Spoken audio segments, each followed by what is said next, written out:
ನನ್ನ ಸ್ನೇಹಿತರು ಪಡ್ಕೆಯವರು ವಕೀಲರಿದ್ದಾರೆ. ನಮ್ಮ ದೇಶ ನಾನು ಭಾಳ ಸ್ಪೆಸಿಫಿಕ್ ಆಗಿ ಕೋಟ್ ಮಾಡಿದೆ. There are several judgments how the registration has to be taken place ಅಂತ ಹೇಳಿ ಸಂಘ ಸಂಸ್ಥೆಗಳು. ನೋಡಿ, ಸೊಸೈಟಿ ಆಕ್ಟ್ ಬೇರೆ, ಟ್ರಸ್ಟ್ ಆಕ್ಟ್ ಬೇರೆ, ಕಂಪ್ನಿ ಆಕ್ಟ್ ಬೇರೆ, ಒಂದೊಂದಕ್ಕೂ ಒಂದು ಪ್ರಾವಿಷನ್ ಇದೆ.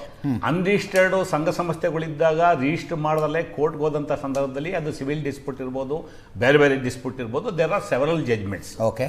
ಸೊ ನಮ್ಮ ನೋಡಿ, ಇದನ್ನು ಅದಕ್ಕೆ ನಾನು ಹೇಳಿದ್ದು, the settled position of law is that an unregistered organization is not a juristic legal person unless a statute expressly confers such status. It has no existence independent of its members and ordinarily cannot sue or be sued in its own name. Proceedings must be instituted by or against the members, office bearers or authorized representatives in accordance with the law. ಇದು ಒಂದು. ಇದಕ್ಕೆ related ಇದು ಅಂದ್ರೆ unregistered legal status ಇರಲ್ಲ ಅಂತ.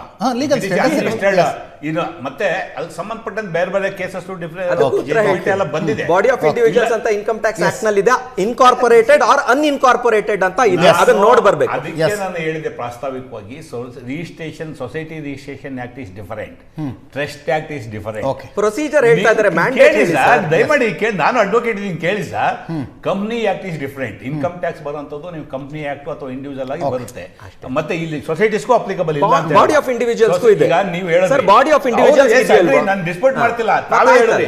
ಈಗ allocation of powers, central powers ಎಷ್ಟಿದೆ, state government ಎಷ್ಟಿದೆ, ಕನ್ಕರೆಂಟ್ ಸಬ್ಜೆಕ್ಟ್ ಎಷ್ಟಿದೆ ಅಂತ ಹೇಳಿದ್ರಿ. ಹೌದು, society registration act central government ಬರುತ್ತಾ, ಸ್ಟೇಟ್ ಬರುತ್ತಾ? ನನಗೂ ಸೊಸೈಟಿ ರಿಜಿಸ್ಟ್ರೇಷನ್ ಆಕ್ಟ್ ಅಲ್ಲಿ ರಿಜಿಸ್ಟರ್ ಆಗಬೇಕು ಅಂತ ತಮ್ಮ ವಾದ. ಒಂದು ನಿಮಿಷ, ಸೊಸೈಟಿ ಆಕ್ಟ್ ಅಲ್ಲೂ ಬರಬೇಕು, ಇನ್ಕಮ್ ಟ್ಯಾಕ್ಸ್ ಅಲ್ಲೂ ಬರಬೇಕು, ಅದಲ್ಲ ಪ್ರಶ್ನೆ. ನಾನು ನಿಮ್ಗೆ ಅದಕ್ಕೆ ಸ್ಪೆಸಿಫಿಕ್ ಆಗಿ ಕೋಟ್ ಮಾಡ್ತಾ ಇದ್ದೀನಿ. Ilachi Devi by LRs versus Jain secretary, production of orphans India, citation 2003, Supreme Court, page number SCC 413. ಈ ಜಜ್ಮೆಂಟ್ ದಯಮಾಡಿ ಅವ್ರು ಒಂದ್ಸಲ ರೆಫರ್ ಮಾಡಬೇಕು. ಓಕೆ. ಎಗೇನ್ TK ಕುಟ್ಟಪ್ಪನ್ ಹೊಸ ಸ್ಟೇಟ್ ಆಫ್ ಕೇರಳ ಹೇಳಿ ಸರ್. ಹೇಳ್ತೀನಿ ಕೇಳಿ ಸರ್, ದಯಮಾಡಿ ಕೇಳಿದ.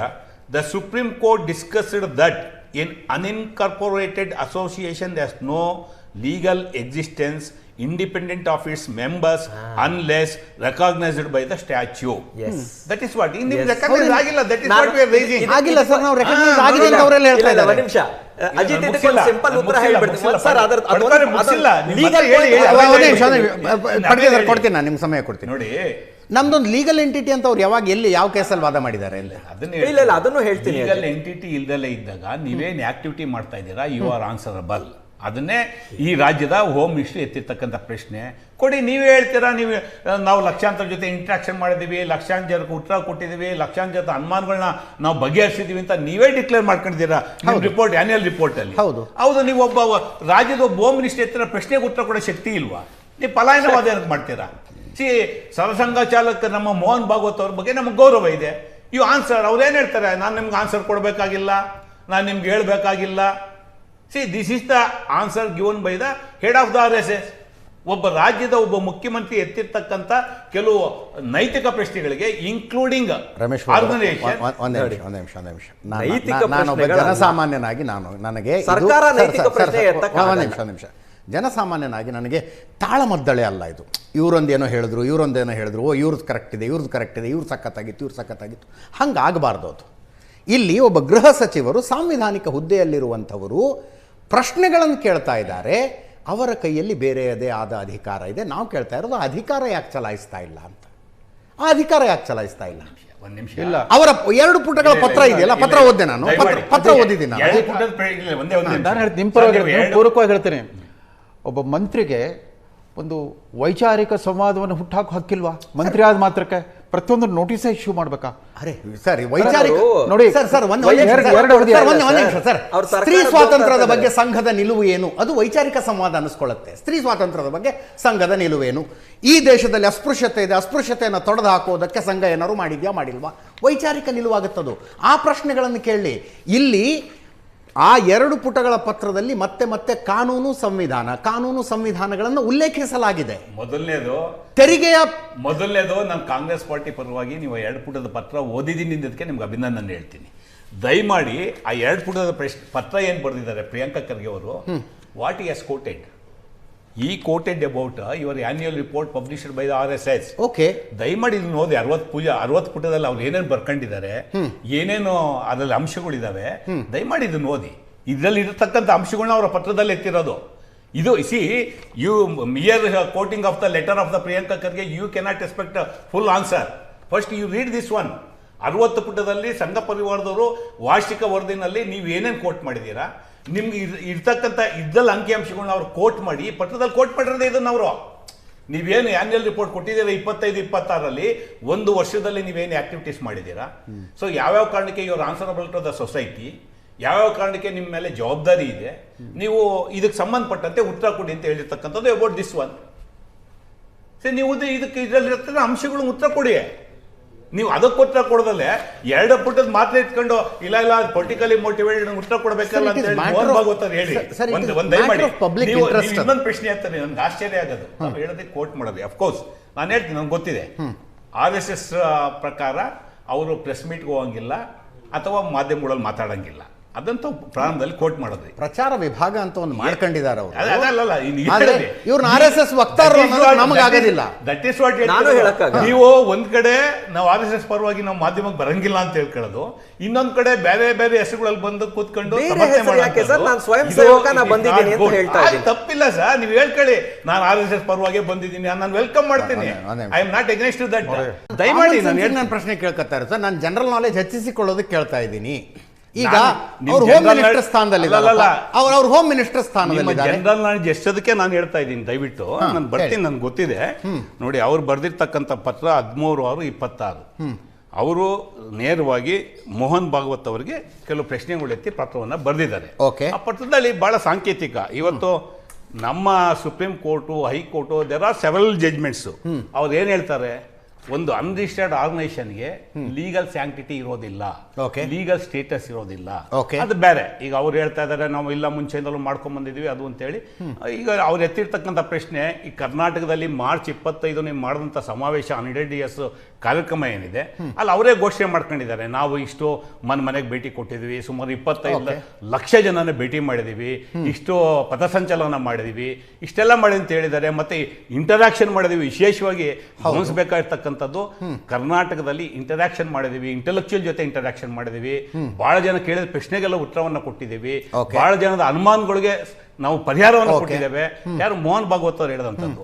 ನೀವು ಲಕ್ಷಾಂತರ ಜನಕ್ಕೆ ಉತ್ತರ ಕೊಟ್ಟಂತವ್ರು, ಲಕ್ಷಾಂತರ ಜೊತೆ ಸಂವಾದ ಮಾಡಿದಂಥವ್ರು, ಲಕ್ಷಾಂತರ ಜನರ ಸಮಸ್ಯೆಯನ್ನು ಪರಿಹಾರ ಮಾಡುವಂಥವ್ರು, ಒಬ್ಬ ರಾಜ್ಯದ ಒಬ್ಬ ಗೃಹ ಮಂತ್ರಿ ಒಂದು ಪ್ರಶ್ನೆ ಹೇಳಿದ್ರೆ ಇಷ್ಟೊಂದು ವಿಚಲಿತರಾಗಂಥದ್ದೇನಿದೆ? ಸರಳವಾದ ಪ್ರಶ್ನೆ, ನೀವು ಯಾಕೆ ರಿಜಿಸ್ಟರ್ ಮಾಡ್ಕೊಂಡಿಲ್ಲ, ಕಾರಣ ಕೊಡಿ.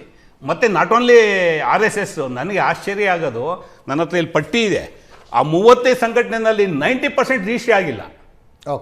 ಯಾವ್ಯಾವ ಈಗ ಅವ್ರು ಹೇಳಿದ್ರು BJP ಪ್ರಶ್ನೆ ಕೇಳಬೇಕಾಯ್ತು ಅಂತ ಹೇಳಿ ರೇಷ್ಮೆ ಅವ್ರು ಹೇಳಿದ್ರು. BJP is a political organisation of the RSS. ಅದನ್ನೇ ನಾನು ಹೇಳ್ತಾ ಇರೋದು. ಅಪ್ಪನ ಅಪ್ಪ ಅಂತ ಹೇಳ್ಕೊಳ್ಳಿ, ಅಲ್ಲ ನಮ್ಗೆ ಗೊತ್ತಿಲ್ಲ ಸಂಬಂಧ ಇಲ್ಲ ಅಂತ ಹೇಳಂತದ್ದು ಬಿಡಿ, ಜನಕ್ಕೆ ಅರ್ಥ ಆಗುತ್ತೆ. ನೀವು ಯಾರು 35 ಸಂಘಟನೆಯವರು ಇದ್ದಾರೆ, ABP ಇರ್ಬೋದು, ವಿಶ್ವ ಹಿಂದೂ ಪರಿಷತ್ ಇರ್ಬೋದು, BMS ಇರ್ಬೋದು, BKS ಇರ್ಬೋದು, 25-35 ಸಂಘಟನೆ ಇದಾವೆ. ನೀವು ಹೇಳ್ಕೊಳ್ಳಿ, ಹೌದು ನಾವು RSS ಇಂದ ಬಂದವರು, RSS ನಮ್ಮ ತಂದೆ ಅಥವಾ ನಮ್ಮ ತಾಯಿ, ಅದನ್ನ ಪಾಲನೆ ಮಾಡ್ತೀವಿ. ಅದ್ಯಾಕೆ ಬೇರೆ ಬೇರೆ ಹೆಸರಲ್ಲಿ ಬಂದು RSS ಸಮರ್ಥನೆ ಮಾಡೋಂಥದ್ದು, RSS ಡಿಪೆಂಡ್ ಮಾಡೋಂಥದ್ದು, ಅದು ನನಗೆ ಇವತ್ತಿನವರೆಗೂ ಪ್ರಶ್ನೆ ಇರ್ತಕ್ಕಂಥದ್ದು. ಫಾರ್ ಯುವರ್ ಕೈಂಡ್ ಇನ್ಫಾರ್ಮೇಷನ್, ಸಂಘ ಪರಿವಾರದಿಂದ ಪುಸ್ತಕ ಪಬ್ಲಿಷ್ ಆಗಿದೆ ಒಂದು ಅಬೌಟ್ RSS 2023ರಲ್ಲಿ. ಅಖಿಲ ಭಾರತೀಯ ವಿದ್ಯಾರ್ಥಿ ಪರಿಷತ್ ABVP ಇಟ್ಕೊಂಡು ಅಧಿವಕ್ತ ಪರಿಷತ್, ಆರೋಗ್ಯ ಭಾರತಿ, ಭಾರತೀಯ ಮಜ್ದೂರ್ ಸಂಘ್, ಭಾರತೀಯ ಕಿಸಾನ್ ಸಂಘ್, ಭಾರತ್ ವಿಕಾಸ್ ಪರಿಷತ್, ಭಾರತೀಯ ಇತಿಹಾಸ ಸಂಕಲನ ಯೋಜನಾ, ಬಾಲಗೋಕುಲಂ, ಭಾರತೀಯ Shikshan Mandal, Bharatiya Janata Party political organisation, Deendayal Shodh Sansthan, ಗೋ ಸಂವರ್ಧನ್, ಗ್ರಾಮ ವಿಕಾಸ್, ಗ್ರಾಹಕ ಪಂಚಾಯತ್, ಕುಟುಂಬ ಪ್ರಬೋಧನ್, ಕುಷ್ಠ ರೋಗ ನಿವಾರಣಾ ಸಮಿತಿ, ಕ್ರೀಡಾ ಭಾರತಿ, ಲಘು ಉದ್ಯೋಗ ಭಾರತಿ, ನ್ಯಾಷನಲ್ ಮೆಡಿಕೋಸ್ ಆರ್ಗನೈಸೇಷನ್, ಪೂರ್ವ ಸೈನಿಕ್ ಸೇವಾ ಪರಿಷತ್, ಪ್ರಾಗ್ಯ ಪ್ರವಾಹ, ರಾಷ್ಟ್ರ ಸೇವಿಕ ಸಮಿತಿ, ಅಂದರೆ ಅದು ವುಮೆನ್ ಆರ್ಗನೈಸೇಷನ್. 2008ರಲ್ಲಿ ಅಲ್ಲಿವರೆಗೂ ಮಹಿಳೆಯರಿಗೆ ಅಲ್ಲಿ ಮೆಂಬರ್ಶಿಪ್ಪೇ ಇರಲಿಲ್ಲ. 2008ರಲ್ಲಿ ಸಾರ್ವಜನಿಕವಾಗಿ ಟೀಕೆ ಬಂದಿದ್ದರಿಂದ ಇದನ್ನು ಮಾಡಿದಂಥದ್ದು ರಾಷ್ಟ್ರ ಸೇವಿಕ ಸಮಿತಿ, ರಾಷ್ಟ್ರೀಯ ಶಿಕ್ಷಕ ಮಹಾಸಂಘ, ಸಹಕಾರ ಭಾರತಿ, ಸಾಮಾಜಿಕ ಸಂರಾಷ್ಟ್ರ, ಸಾಹಿತ್ಯ ಪರಿಷತ್, ಸೇವಾ ಭಾರತಿ, ಸೀಮಾ ಜನಕಲ್ಯಾಣ ಸಮಿತಿ, ಶಂಕರ್ ಭಾರತಿ, ಸಂಸ್ಕೃತ್ ಭಾರತಿ, ಓಕೆ, ಸ್ವದೇಶಿ ಜಾಗರಣ ಮಂಚ, ವನವಾಸಿ ಕಲ್ಯಾಣ ಆಶ್ರಮ್, ಓಕೆ, ವಿದ್ಯಾ ಭಾರತಿ, ವಿಶ್ವ ಹಿಂದೂ ಪರಿಷತ್, ವಿಜ್ಞಾನ ಭಾರತಿ, ಸಕ್ಷಮ್ 36 ಸಂಘಟನೆಗಳನ್ನ ಪಾಪ ಇಟ್ಕೊಂಡಿದ್ದಾರೆ. ಸಂತೋಷ, 36 360 ಇಟ್ಕೊಳ್ಳಿ. ಓಕೆ. ನಾವೆತ್ತಿರ್ತಕ್ಕಂಥ ಕರ್ನಾಟಕದ ಹೋಮ್ ಮಿನಿಸ್ಟರ್ ಎತ್ತಿರ್ತಕ್ಕಂಥ ಪ್ರಶ್ನೆ, ಈ ಸಂಘಟನೆಗಳಲ್ಲಿ ದಯಮಾಡಿ ಅವ್ರು RSS ಬಗ್ಗೆ ಕೇಳಿದರೆ ನಾನು ಮುಂದುವರೆದು ಇನ್ನೊಂದು ಪ್ರಶ್ನೆ ಹೇಳ್ತೀನಿ. RSSನವ್ರಿಗೆ, ನೀವು ರಾಮನ್ ಇವು ರಿಜಿಸ್ಟರ್ ಆಗಿಲ್ಲ ಅನ್ನೋ ತಮ್ಮ ವಾದವ? ಬಹುತೇಕ ಸಂಘಟನೆಗಳು ಆಗಿಲ್ಲ, ಓಕೆ, ಓಕೆ. ಬಹುತೇಕ ಸಂಘಟನೆಗಳು ರಿಜಿಸ್ಟರ್ ಆಗಿಲ್ಲ. ಯಾವುದು ಸರ್? ನೀವು RSS ಅಂತ ಹೇಳಿ ಆಮೇಲೆ ನೀವು ಪ್ರಶ್ನೆ ಕೇಳಿ. ನೀವು ನಾನು ಯಾವ್ದು RSS ಹೇಳಿ? ಅಂತ ನೀವು ಹೇಳಿ ಡಿಕ್ಲೇರ್ ಮಾಡ್ಕೊಳ್ಳಿ. Yes, yes, yes. ನೀವು ನನ್ನ ಪ್ರಶ್ನೆ ಕೇಳ್ತೀನಿ. ಆಯ್ತು, ಒಂದು ನಿಮಿಷ. ನನ್ನ ಅವಕಾಶ ಬಂದಾಗ ನಾ ಹೇಳ್ತೀನಿ ಬಿಡಿ. ಡಿಕ್ಲೇರ್ ನನ್ನ ಅವಕಾಶ ಬಂದಾಗ ಸರ್, ನಾನೇ ಡಿಕ್ಲೇರ್ ಮಾಡ್ತಾ ಇದ್ದೀನಿ ಸರ್. ಇವತ್ತಿನ ಪ್ಯಾನಲ್ ನಲ್ಲಿ RSS ಅನ್ನು ಬೆಂಬಲಿಸಿ ಮಾತನಾಡುವುದಕ್ಕೆ ವಕೀಲರಾದ ವಿಕ್ರಮ್ ಫಡ್ಕೆ ಅವರು ನಮ್ಮ ನಡುವೆ ಇದ್ದಾರೆ. Any doubt? ಅಲ್ಲ, ಅವರು RSS ಅಷ್ಟೇ ಸರ್. ಒಂದ್ ನಿಮಿಷ ದಯಮಾಡಿ ನಿಮಗೆ ನೋಡಿ, ಅಲ್ಲ, ವಿನಂತಿ ಸರ್, ಇರೋಂಥದ್ದು. ಸರ್, ಇಲ್ಲ, ಇಲ್ಲ, ಒಂದ್ ನಿಮಿಷ. ರಮೇಶ್ ಬಾಬು, ನಾನು ನಿಮಗೆ ಹೇಳ್ತೀನಿ ಕೇಳಿ. ಅಲ್ಲ, ನಾನು ವಿನಂತಿ ಮಾಡ್ತಿದ್ದೀನಿ. ನಾನು ನಿಮಗೆ ವಿನಂತಿ ಮಾಡ್ತಾ ಇದ್ದೀನಿ. RSS ನ ಸ್ಟ್ರಕ್ಚರ್ ಅಲ್ಲಿ RSS ನ ವಕ್ತಾರರು ಅನ್ನುವಂಥವ್ರು ಯಾರು ಇಲ್ಲ. ದಯಮಾಡಿ ಯಾರನ್ನು RSS ತನ್ನ ಪರವಾಗಿ ವಕ್ತಾರರು ಅಂತ ಯಾರು ಇಲ್ಲ. ಆದ್ದರಿಂದಾಗಿ ವಿಕ್ರಮ್ ಫಡ್ಕೆ ಅವರನ್ನ RSS ನ ವಕ್ತಾರರು ಅಂತ ಕರೆದ್ರೆ ನಾಳೆ RSS ನವ್ರು ಕೇಳ್ತಾರೆ, ನಾವ್ ಯಾವಾಗ ಮಾಡಿದ್ವಿ ವಿಕ್ರಮ್ ಫಡ್ಕೆ ಅವ್ರನ್ನ ವಕ್ತಾರರು ಅಂತ ಕೇಳ್ತಾರೆ. ಹೇಳಿದ್ದು it was the old version. ಮಾಧ್ಯಮಗಳಿಗೆ ಹೋಗ್ಕೊಡ್ದು, ಮಾಧ್ಯಮಗಳಿಗೆ ಹೇಳಿಕೆ ಕೊಡ್ಕೊಡ್ದು, ಮಾಧ್ಯಮಗಳಿಗೆ ಪ್ರಚಾರ ತಕ್ಕೊಡ್ದು ಅಂತೇಳಿ ಭಾರತೀಯ ಜನತಾ ಪಕ್ಷದವರು ಇಟ್ಕೊಂಡಂತ ಒಂದು ಸಂವಿಧಾನ ಏನಿದೆ ಅಂದ್ರೆ ಅವರ ಅನ್ಡಿಕ್ಲೇರ್ಡ್ ಸಂವಿಧಾನ, ಅದರಲ್ಲಿ it is one of the process. ಗೊತ್ತಾಯ್ತಾ? ಇವತ್ತು ಹಂಗಿಲ್ಲ. ಅವರು ಎಲ್ಲದಕ್ಕೂ ಬರ್ತಾ ಇದ್ದಾರೆ, ಎಲ್ಲವಕ್ಕೂ ಕೈ ಇಡ್ತಾರೆ. ಇವತ್ತು ಅದೇ ಕಾರಣಕ್ಕೆ ನಾವು ಪ್ರಶ್ನೆಗಳು ಎತ್ತಿರ್ತಕ್ಕಂಥದ್ದು ಸಾರ್ವಜನಿಕವಾಗಿ ಯು ಆರ್ ಆನ್ಸರಬಲ್. ನೀವು ಪೊಲಿಟಿಕಲ್ ಆರ್ಗನೈಸೇಷನ್ ಅಂತ ಅವ್ರು ಡಿಕ್ಲೇರ್ ಮಾಡಿರೋದು, ನಾವಲ್ಲ. ಈಗ ಅವ್ರು ಬಿಜೆಪಿಗೆ ಸಂಬಂಧ ಇಲ್ಲ ಅಂತ ಹೇಳೋದು ರೇಷ್ಮೆ ಅವರು. ನಾನು ಚಾಲೆಂಜ್ ಮಾಡಿ ಹೇಳ್ತೀನಿ, BJP is RSS political organisation, no doubt in that. Phadke ಅವ್ರಿಗೂ ಸಹ ನಾನು ವಿನಂತಿ ಮಾಡೋದು, ಅಪ್ಪನಪ್ಪ ಅಂತ ಹೇಳಿ ತಪ್ಪೇನು, ನಾಚಿಕೆ ಏನಿದೆ ಅದರಲ್ಲಿ? ನೀವು ಅಪ್ಪನ್ ಡಿಪೆಂಡ್ ಮಾಡ್ಕೊಳಕ್ ಬಂದಾಗ ಅಪ್ಪ ನಮ್ಮ ಅಪ್ಪ ಅಂತ ಹೇಳೋದಕ್ಕೆ ತಪ್ಪೇನಿದೆ? ಇವತ್ತು ಏನು ಪ್ರಿಯಾಂಕಾ ಖರ್ಗೆ ಅವರು ಎತ್ತಿರ್ತಕ್ಕಂಥ ಪ್ರಶ್ನೆ ಬಹಳ ಸರಳವಾದಂಥದ್ದು. ನೀವು ಇಷ್ಟು ವರ್ಷ 100 ವರ್ಷ ಮುಗೀತು. ಕಳೆದ ಮಾರ್ಚಲ್ಲಿ ಬೆಂಗಳೂರು ಕಾರ್ಯಕ್ರಮ ಮಾಡಿದ್ವಿ, ಈ ವರ್ಷ ಮಾರ್ಚಲ್ಲಿ ಹರಿಯಾಣದಲ್ಲಿ ಮಾಡಿದ್ವಿ. ನೀವೇ ಡಿಕ್ಲೇರ್ ಮಾಡ್ಕೊಂಡಿದ್ದೀರಾ, ನಮ್ಗೆ ಅಂತಾರಾಷ್ಟ್ರೀಯ ಮಟ್ಟದಲ್ಲಿ ಇಷ್ಟು ಸಂಘಗಳಿದ್ದಾವೆ, ಶಾಖೆಗಳಿದ್ದಾವೆ ಅಂತೇಳಿ, ಇಷ್ಟು ಜನ ಪ್ರಚಾರಕರಿದ್ದಾರೆ ಅಂತ ಹೇಳ್ತೀರಾ. ಮನೆಗೆ ಭೇಟಿ ಕಾರ್ಯಕ್ರಮ ಇಷ್ಟು ಮಾಡಿದ್ದೀವಿ. ಪಥಸಂಚಲನ ಕರ್ನಾಟಕದಲ್ಲಿ 26,000 ಮಾಡೋದಂತ ನೀವೇ ಡಿಕ್ಲೇರ್ ಮಾಡಿದ್ದೀರಾ. 20 ಲಕ್ಷದ ಮೇಲ್ಪಟ್ಟು ಜನ ಸೇರಿಸಿದ್ದು ಅಂತ ನೀವೇ ಹೇಳಿಕೆ ಕೊಟ್ಟಿದ್ದೀರಾ. ಇವೆಲ್ಲ ನೀವು ಇಷ್ಟೊಂದು ಹೇಳ್ಬೇಕಾದ್ರೆ ದೇಶದ ಹಿತದೃಷ್ಟಿಯಿಂದ ನಿಮ್ಗೆ ಆದಾಯ ಎಲ್ಲಿ ಬರುತ್ತೆ? ನೀವು ಯಾಕೆ ಸಂಘಟನೆ ರಿಜಿಸ್ಟರ್ ಮಾಡ್ಕೊಂಡಿಲ್ಲ? ನೀವು ರಾಮನ ತತ್ವವನ್ನು ಪ್ರತಿಪಾದನೆ ಮಾಡುವಂಥವ್ರು ಆದೇಶಗಳನ್ನ ಪಾಲನೆ ಮಾಡಬೇಕಲ್ಲ. ನೀವು ಆನ್ಸರಬಲ್ ಇದ್ದೀರಾ? ದೇಶದ ಹಿತದೃಷ್ಟಿಯಿಂದ ಅನ್ಬೇಡಿ. ಅವಾಗ ಅದು ನೀವು ಉಪಕಾರ ಮಾಡಿ ಇದನ್ನೊಂದು ನೋಂದಣಿ ಮಾಡಿಸಿಕೊಳ್ಳುವ ಮೂಲಕ ಅಂತ ಆಗುತ್ತೆ. ನಾನು ಹೇಳಿದ್ದು ಗೃಹ ಸಚಿವರು ಮತ್ತೊಮ್ಮೆ ದಿಲ್ಲಿಯಲ್ಲಿ ಹೇಳಿದ್ದಾರೆ, ಇದು ಸರ್ಕಾರ ಕೇಳಿರುವ ಪ್ರಶ್ನೆ ಅಂದ್ರು. ಡೆಫಿನೆಟ್ಲಿ ಸರ್ಕಾರ ಕೇಳಿರುವ, ಡೆಫಿನೆಟ್ಲಿ ಅವರು ಗೃಹ ಸಚಿವರು ಸರ್. ನಾನು ಸುಮ್ಮನೆ ಸಣ್ಣ ಉದಾಹರಣೆ ಕೊಡ್ತೀನಿ. ಆ ಬೆಳಗಾವಿಯಲ್ಲಿ ನೀಲಣ್ಣವರ್ ಅನ್ನುವಂಥ ಒಬ್ಬ ವ್ಯಕ್ತಿ, ನಾನು ನಿಮಗೆ ಜಾಸ್ತಿ ರಿಟರ್ನ್ಸ್ ಕೊಡ್ತೀನಿ ಅಂತ ಹೇಳಿ ದುಡ್ಡು ಇಸ್ಕೊತಾ ಇದ್ದ, ಬಂಡವಾಳ ಇಸ್ಕೊತಾ ಇದ್ದ. ಆತ 30% 35% ಕೊಡ್ತೀನಿ ಅಂತ ಹೇಳಿ. ಹಾಗೆ ಜನರಿಂದ ದುಡ್ಡು ಇಸ್ಕೊಂಡು ವ್ಯವಹಾರ ಮಾಡುವಂಥವ್ರಿಗೆ ಒಂದು ಕಾನೂನಿದೆ. ಅವರು ಸೆಬಿನಲ್ಲಿ ರಿಜಿಸ್ಟರ್ ಆಗಿರಬೇಕು ಅಂತ ಒಂದು ಕಾನೂನಿದೆ. ಸೆಬಿನಲ್ಲಿ ರಿಜಿಸ್ಟರ್ ಆಗಿರಬೇಕು ಅಂತ ಪೊಲೀಸರು ಪತ್ರ ಬರೆದು, ನೀಲಣ್ಣವರವರೇ ನೀವು ಸೆಬಿನಲ್ಲಿ ರಿಜಿಸ್ಟರ್ ಆಗಿದ್ದೀರಾ, ಯಾಕೆ ರಿಜಿಸ್ಟರ್ ಆಗಿಲ್ಲ, ಈ ದೇಶದ ಕಾನೂನನ್ನು ಪಾಲನೆ ಮಾಡ್ತಿದ್ದೀರಾ, ಸಂವಿಧಾನ ಪಾಲನೆ ಮಾಡ್ತಿದ್ದೀರಾ ಅಂತ ಕೇಳ್ತಾ ಕೂತ್ಕೋಬೇಕಾ? ಅಥವಾ ಇಂತಿಂಥ ಸಂವಿಧಾನದ ವಿಧಿ ಅಥವಾ ಕಾನೂನಿನ ಕಲಮು ನೀವು ರಿಜಿಸ್ಟರ್ ಆಗೋದು, ನೋಂದಣಿ ಆಗೋದು ಕಡ್ಡಾಯ ಅಂತ ಮಾಡ್ತಾ ಇದೆ, ನೋಂದಣಿ ಮಾಡಿದ್ದೀರಾ, ಮಾಡಿಲ್ಲ ಅನ್ನೋದಿದ್ರೆ ನಿಮ್ಮನ್ನು ಎಳ್ಕೊಂಡು ಬರ್ಬೇಕಾಗತ್ತೆ ಅಂಥೇಳಿ ಎಳ್ಕೊಂಡು ಬಂದು ವಿಚಾರಣೆ ಮಾಡ್ತಾರೆ. ನನ್ನ ಪ್ರಶ್ನೆ ಇರೋದಷ್ಟು. ಅದನ್ನೇ ನೀವು ಭಾಳ, ಅದಕ್ಕೆ ನಾನು ಹೇಳಿದ್ದು, ನೀವು ಭಾಳ ಟೆಕ್ನಿಕಲ್ ಆಗಿ ಭಾಳ ಚೆನ್ನಾಗಿ ಪ್ರಶ್ನೆ ಆಗ್ತೀರಾ. ನಿಮ್ಮ ಪ್ರಶ್ನೆಗೆ ಉತ್ತರ ಅಲ್ಲ ಇಲ್ಲಿ ಕೊಡಬೇಕಾಗಿರ್ತಕ್ಕಂಥದ್ದು. ಸಾರ್ವಜನಿಕವಾಗಿ ನಾವು ಉತ್ತರ ಕೊಡಬೇಕು. We are answerable to the public. ಸಂದರ್ಭ ಬಂದಾಗ ಅದಕ್ಕೇನು ಉತ್ತರ ಬೇಕೋ ನಾವು ಉತ್ತರ ಕೊಡ್ತೀವಿ. ದಯಮಾಡಿ ಕೇಳಿ. ದಯಮಾಡಿ ಮಾಧ್ಯಮ ಅಂದ್ರೆ ಏನು ನಿಮ್ಮ ಪ್ರಕಾರ? ಸರ್, ಮಾಧ್ಯಮದವರು ಮುಕ್ತವಾಗಿರ್ತಕ್ಕಂಥದ್ದು, ಬಿಜೆಪಿ ಪರವಾಗಿರ್ಬೇಕು, ಸಂಘ ಪರವಾಗಿರ್ಬೇಕಂತ ಅಲ್ಲ. ಗೊತ್ತಿದೆ, ಕೇಳಿ. ನಾನು ಕೇಳ್ತಾ ಇರೋ ಪ್ರಶ್ನೆ ಏನು ರಮೇಶ್ ಬಾಬು? ಸರ್, ಈಗ ಕೇಳ್ತಾ ಇರೋ ಪ್ರಶ್ನೆ ಅದನ್ನೇ ನೀವು ಪ್ರಶ್ನೆ ಕೇಳ್ತಿಲ್ಲ. ನೀವು ಪತ್ರ ಬರೆಯೋದಲ್ಲ ಸರ್, ಇನ್ನೂ ಕಠಿಣ ಆಕ್ಷನ್ ತಗೊಳ್ಳಿ RSS ಮೇಲೆ, ನೋಟಿಸ್ ಕೊಡಿ ಅವ್ರಿಗೆ ಅಂತ ಹೇಳ್ತಾ ಇದ್ದೀನಿ. ಅಜಿತ್ ಹನುಮಕ್ಕನವರು ಪ್ರಶ್ನೆ ಕೇಳ್ತಿಲ್ಲ, ವಿಷಯಾಂತರ ಮಾಡಿ ವಿಷಯ ಡೈವರ್ಟ್ ಮಾಡಕ್ ಕೊಟ್ಟಿದ್ದೀರಾ ಅಷ್ಟೇ, ಇನ್ನೇನು ಮಾಡ್ತಾ ಇಲ್ಲ. ದಯಮಾಡಿ ಕೇಳಿ. ನಾನು ಇನ್ನು ಅವ್ರದ್ದೊಂದು ಪ್ರಶ್ನೆ ಮುಗಿಸ್ಬಿಟ್ಟು ನಿಮ್ಮ ಪ್ರಶ್ನೆಗೂ ಬರ್ತೀನಿ. ಪೊಲೀಸ್ನವ್ರು ಏನ್ ತಗೋಬೇಕು, ಅನ್ರಿಜಿಸ್ಟರ್ಡ್ ಸಂಘಗಳಾದ್ರೆ ಏನ್ ಮಾಡಬೇಕು, ಅದನ್ನೇ ನಾನು ಕೋಟ್ ಮಾಡಿದ್ದು. ಪ್ರಾಸ್ತಾವಿಕವಾಗಿ ಮಾತಾಡಬೇಕಾದ್ರೆ ನಾನು ಭಾಳ ಸ್ಪಷ್ಟವಾಗಿ ಹೇಳಿದೆ, ಈ ದೇಶದ ಸರ್ವೋಚ್ಚ ನ್ಯಾಯಾಲಯದಿಂದ ಹಿಡಿದು ಹಲವಾರು ನ್ಯಾಯಾಲಯಗಳು ಅನ್ರಿಜಿಸ್ಟರ್ಡ್ ಆರ್ಗನೈಸೇಷನ್, ಈಗ ಫರ್ಮ್ ಅಂದರೆ ಸಂಘ ಸಂಸ್ಥೆಗಳು ಬೇರೆ, ಕಂಪ್ನಿಗಳು ಬೇರೆ, ನೀವು ಸೆಬಿಗೆ ತಗೊಂಡೋಗ್ಬಿಟ್ರಿ, ಗೊತ್ತಾಯ್ತು? ಕೇಳ್ತೀನಿ ಕೇಳಿ, ಒಂದೊಂದಕ್ಕೂ ಒಂದೊಂದು ಕಾನೂನು ಇದೆ ಈ ದೇಶದಲ್ಲಿ. ಸೊ ಅದು ಸಂದರ್ಭ ಬಂದಾಗ ಅದಕ್ಕೂ ಉತ್ತರ ಕೊಡ್ತೀವಿ. ಇಲ್ಲಿ ಹೇಳಕ್ ಕೊಟ್ಟಿರ್ತಕ್ಕಂಥ ಸಂದರ್ಭನೇ ನೀವು ಅದನ್ನು ಯಾವುದಕ್ಕೋ ಡೈವರ್ಟ್ ಮಾಡಿ ಕೇಳಬೇಡಿ. ಈಗ ಅವರೊಂದು ಪ್ರಶ್ನೆ ಕೇಳೋರು ಅಂದರೆ ಅವರು ಒಂದು ಒಳ್ಳೆಯ ಆರೋಗ್ಯಕರ ರೀತಿಯಲ್ಲೇ ಅವ್ರು ಪ್ರಶ್ನೆ ಎತ್ತರು ರೇಷ್ಮೆ ಅವರು. ಇಷ್ಟೊಂದು ಜನ ಆಕರ್ಷಿತರಾಗಿರ್ತಕ್ಕಂಥ RSS ಬಗ್ಗೆ ಈ ಥರದ ಪ್ರಶ್ನೆ ಎತ್ತ ಅವಶ್ಯಕತೆ ಇತ್ತ ಅನ್ನೋದು ಸಹ ನಮ್ಮದೊಂದು ಪ್ರಶ್ನೆ ಇದೆ ಅನ್ನೋ ಮಾತನ್ನು ಹೇಳಿದ್ರು. ಯಾವುದು ಆಕರ್ಷಕ? ಈ ದೇಶದಲ್ಲಿ ಬೇರೆ ಬೇರೆ ಕಾರಣಕ್ಕೆ ಬೇರೆ ಬೇರೆ ಸಂಘ ಸಂಸ್ಥೆಗಳು ಆಕರ್ಷಕವಾಗಿ ಇರ್ತವೆ. ಈಗ ಅವರೇ ಧರ್ಮಸ್ಥಳ ಮತ್ತು ಕೆಲವು ಸಂಸ್ಥೆಗಳನ್ನ ಉದಾಹರಣೆ ಕೊಟ್ಟು ಸಹ ಅವರೇ ಹೇಳಿದ್ರು. ನನಗಿಲ್ಲಿರ್ತಕ್ಕಂಥದ್ದು, ಈಗ ಮದ್ಯಪಾನ ಕುಡಿಬಾರ್ದು, ಸರ್ಕಾರದ ನಿಯಮ ಇದೆ, ಸರ್ಕಾರದ ನೀತಿ ಇದೆ, ನೀತಿ ಅಲ್ಲ ರೂಲ್ಸ್ ಇದೆ, ಕಾನೂನಿದೆ, ಕುಡಿಬಾರ್ದು ಮದ್ಯಪಾನ ಅಂತೇಳಿ. ಬಟ್ ಸರ್ಕಾರನೇ ಪ್ರಚೋದನೆ ಮಾಡಿ ತಗೊಳ್ಳಿ, ಮಾರಾಟ ಮಾಡ್ತಿದ್ವಿ, ತಗೊಳ್ಳಿ ಅಂತ ಹೇಳ್ತಾರೆ. ಅದು ಒಂದು ಕಡೆ. ಇಲ್ಲಿರ್ತಕ್ಕಂಥದ್ದು ಆರೋಗ್ಯಕ್ಕೆ ಹಾನಿಕರ ಅಂತ ಗೊತ್ತಿದ್ರು ಸಹ ಮದ್ಯಪಾನ ಹೆಂಗೆ ತಗೋತಾರೆ ಹಂಗೆ ಇರ್ಬೋದು. RSSಗೆ ಆಕರ್ಷಣೆ ಬಿದ್ದು ಹೋಗೋಂಥವ್ರು RSSನಿಂದ ಈ ದೇಶಕ್ಕೆ ತೊಂದರೆ ಇದೆ ಅಥವಾ ಸಮಾಜಕ್ಕೆ ತೊಂದರೆ ಇದೆ ಅಂತ ಗೊತ್ತಿದ್ರು ಸಹ ಬೇರೆ ಬೇರೆ ಕಾರಣಕ್ಕೆ ಆಕರ್ಷಿತರಾಗಿ ಹೋಗ್ಬೋದು. ಅದು ಅವ್ರಿಗೆ ಬಿಟ್ಟಂಥ ವಿಚಾರ. ಇಲ್ಲಿ ಪ್ರಶ್ನೆ ಇರ್ತಕ್ಕಂಥದ್ದು, ಇವತ್ತೇನು ಕರ್ನಾಟಕ ಸಹಿತವಾಗಿ ನೀವು ಕಳೆದ 1 ವರ್ಷಗಳಲ್ಲಿ ಏನೇನು ಅಂಕಿಅಂಶವನ್ನು ನಿಮ್ಮ ಆ್ಯನ್ಯುಯಲ್ ರಿಪೋರ್ಟಲ್ಲಿ ಕೊಟ್ಟಿದ್ದೀರಾ, ರಾಷ್ಟ್ರೀಯ ಸ್ವಯಂ ಸೇವಕ ಸಂಘ, ಅಖಿಲ ಭಾರತೀಯ ಪ್ರತಿನಿಧಿ ಸಭಾ ಹರಿಯಾಣದಲ್ಲಿ ಆದಂಥ ಕಾರ್ಯಕ್ರಮದಲ್ಲಿ ಮಾರ್ಚ್ ಆದಂಥ ಸಂದರ್ಭದಲ್ಲಿ 25-26ನೇ ಸಾಲಲ್ಲಿ ನೀವೇನು ಒಂದು ವರದಿಯನ್ನು ಬಿಡುಗಡೆ ಮಾಡಿದ್ದೀರ, ಈ ವರದಿಗೆ ಸಂಬಂಧಪಟ್ಟಂತೆ ಸನ್ಮಾನ್ಯ ಪ್ರಿಯಾಂಕಾ ಖರ್ಗೆ ಅವರು ಪ್ರಶ್ನೆಗಳು ಎತ್ತಿರ್ತಕ್ಕಂಥದ್ದು. ತಾವು ಕೇಳೋಂಥದ್ದು ಪೊಲೀಸ್ನವರು ಅವ್ರ ಮೇಲೆ ಆಕ್ಷನ್ ತಗೋತಾರ, ಸಭೆ ಮೇಲೆ ಇನ್ಯಾರಿಗೂ ಬಿಟ್ಬಿಡ್ತಾರ, ಅದಕ್ಕೆ ಕಾನೂನಾತ್ಮಕ ಉತ್ತರ ಕೊಡೋಣ ಸಂದರ್ಭ ಬಂದಾಗ. ಇಲ್ಲಿ ನೀವೇನು ಒಂದು ವರದಿಯನ್ನು ಬಿಡುಗಡೆ ಮಾಡಿದ್ದೀರಾ, ಸುಮಾರು 60 ಪುಟಗಳ ವರದಿಯನ್ನು ಸಂಘ ಪರಿವಾರದವರು ಪಬ್ಲಿಷ್ ಮಾಡಿದ್ದಾರೆ. ಇದರಲ್ಲಿ ಕೊಟ್ಟಿರ್ತಕ್ಕಂಥ ಅಂಕಿಅಂಶಗಳಿಗೆ ಪೂರಕವಾಗಿ ಇಷ್ಟೆಲ್ಲ ಅಂಕಿಅಂಶಗಳನ್ನ ನೀವು ಕೊಟ್ಟಿದ್ದೀರಾ. ದೇಶದಲ್ಲಿ ಇಷ್ಟು ಕಾರ್ಯಕ್ರಮಗಳು ಮಾಡ್ತಾ ಇದ್ದೀರಾ, ಕರ್ನಾಟಕದಲ್ಲಿ ಇಷ್ಟು ಕಾರ್ಯಕ್ರಮ ಮಾಡ್ತಾ ಇದ್ದೀರಾ. ಇಷ್ಟೆಲ್ಲ ಇದ್ದಾಗ ನೀವು ಸಂದರ್ಭ ಬಂದಾಗ ಇದೇ ಸುಸಂದರ್ಭ ಅಂತ ನಾನು ಹೇಳ್ತಾ ಇರೋದು. I am with you. ನಿಮ್ಗೆ ಅರ್ಥ ಆಗ್ತಿಲ್ಲ, ನಿಮ್ಮ ಜೊತೆಗಿದೆ, ನಿಮ್ಗೆ ಅರ್ಥ ಆಯ್ತು.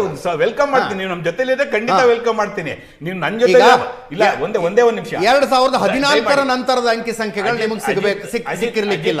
ರಮೇಶ್ ಬಾಬು ಒಂದೇ ಮುಗಿಸ್ತೀನಿ. ಅಜಿತ್ ಹನುಮಕ್ಕನವರು ಕಾಂಗ್ರೆಸ್ ಪಾರ್ಟಿ ಜೊತೆ ರಮೇಶ್ ಬಾಬು ಜೊತೆ ಇರೋ ಅವಶ್ಯಕತೆ ಇಲ್ಲ. ನೀವು ಇರಬೇಕಾಗಿರೋದು ಜನಗಳ ಪರವಾಗಿ, ಜನಗಳ ಧ್ವನಿಯಾಗಿ.